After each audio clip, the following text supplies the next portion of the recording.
page turners, and welcome back to the channel. I'm Matthew, the man with a hat who reads. And today, I just want to share some random books here again. So, when reading The Loop here about a month and a half ago, I started thinking about books like that one that are just so out there and bizarre, you don't know how the heck they got published in the first place. And then I started thinking about other books I'd read in that genre of random, bizarre, strange, odd, just so far out there you can't help but wonder how or why.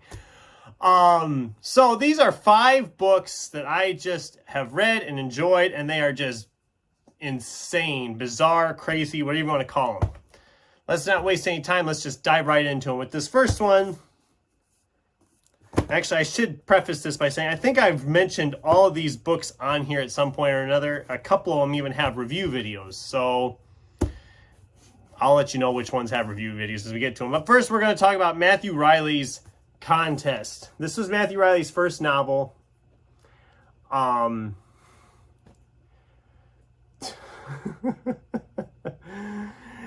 main character is locked up in the New York Public Library at night with 6 other contestants. They must essentially try to kill each other. Only one can win. These other characters are from other planets and universes. It's absolutely insane. There is just so much going on in this book. It's non-stop action. It never lets up. Once it gets started, you're just full speed ahead all the way through.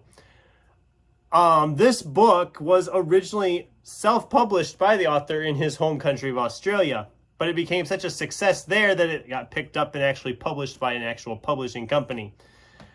And I mean, I'm glad of that because we got so many other great Matthew Riley novels after that, but it is just so insane. You have to wonder how the heck this even got. I mean, it blows the mind. It's just so crazy.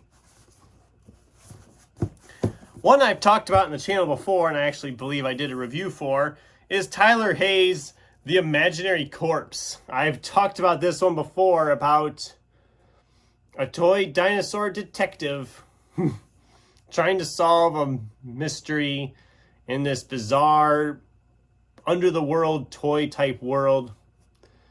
Tippy the Triceratops. Yeah, a dinosaur detective battles his own trauma and a remorseless serial killer hell-bent on shaking up an already messed-up town. I mean, just that synopsis I gave you about a toy Triceratops detective named Tippy, and then that wonderful little illustration. And yes, if you look close, he's missing one of his little eyes. I don't know if it's not coming in clear. That's actually supposed to be an X on this eye instead of the dot like the other one. But I read this so much fast and enjoyed it so much because it is just so bizarre, and yet it is treated in such a serious manner that you can't help but question everything that's going on. But again, a fun time. I loved it. This next one came out around the peak of the superhero film genre and around the same time that zombies were popular on TV. So this is Peter Klein's Ex-Heroes. Essentially, a group of superheroes are trying to protect survivors of the zombie apocalypse in Los Angeles. They have taken fortress at an old film studio that they call The Mount. I'm assuming referencing Paramount. And it's partially surprising a book like this actually got published and was a big hit. What's more surprising is that this book had 4 sequels. Because it's literally superheroes versus zombies. It's literally compared to The Avengers meets The Walking Dead. And I have to say, they have some of the greatest covers. Look at the cover here. You can see the zombies just in the background, the one laying there with a hole in its head. Our superhero. I mean, it's just insane. It is so fun. I kind of want more of these. They wrapped up with each one. I mean, you don't have to read all of them. You can stop at any point in the series. But I would love to get another one. 5 books is a good amount, but I'd love to get more. And I just, like I said, the cover artists for these are just, it's incredible. Another one I reviewed on the channel is Edgar Cantero's This Body's Not Big Enough for Both of Us. Essentially, twin brothers and sisters in the same body, and they are now a private detective. I mean, you have the cover kind of semi showcasing that. It is so strange. It's so much fun. It's just, it's insane. It's so crazy. It's so hard to even describe it because it's just so bizarre, everything going on in this book. And it's a really fun time. And it's very strange. Been a fan of Cantero's work before. I loved his Meddling Kids book, which very much felt like a Scooby-Doo meets Lovecraft type story, which is also pretty bizarre. But this is his most bizarre that I've read. It is just insane. So insane. And the last book I want to talk about today, I haven't read the rest of this series yet. There's a trilogy. I haven't read books 2 and 3 yet. But this is Morty, or Mort. You can't really read the cover title very much. But they always put that E in parentheses or ellipses behind it. So I'm assuming it's supposed to be pronounced Morty, since the E is there, unless the E is done that way because it's silent. I don't know. Essentially,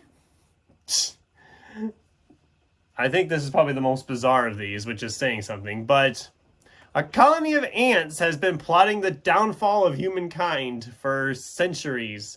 And they have finally started to unleash their plot as they've released endorphins to make all of the animals essentially evolve into intelligent beings. The cats, the dogs, everything's up on 2 legs now. They speak, and they are killing off their masters and the humans.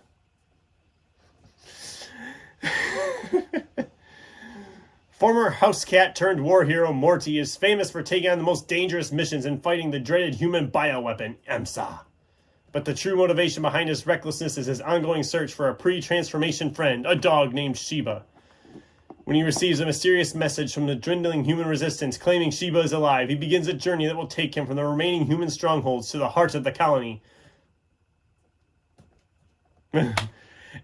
I'm not going to spoil anything, but this book is just insane. I remember comparing it when I first talked about it. It was in my top 10 of 2021. I remember comparing it to, imagining if Stephen King had written Animal Farm, because that's like the best way I can describe it. It is just so strange, so bizarre. The cover is such a nice cover.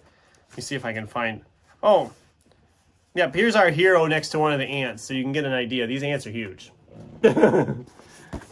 So, if you have a thing against like giant ants attacking you or whatever, you might not love this book that much. I don't know. I thought it was hilarious. I laughed. I had a lot of fun with it. I think it's worth a read. As are all of these. Like I said, I recommend all of these. If you're looking for a book that is just bizarre, strange, odd, I can easily recommend all of these because all of these are a fun time. And that's the video I had for today. It's not much of a video, I know, but I did almost get to 10 minutes, so I guess we're okay with that. What are some bizarre, crazy, insane, strange books you've read and loved? I'd love to hear from you in the comments down below. And if you've read any of these, what did you think of them? Until next time, thanks for watching, and keep turning pages.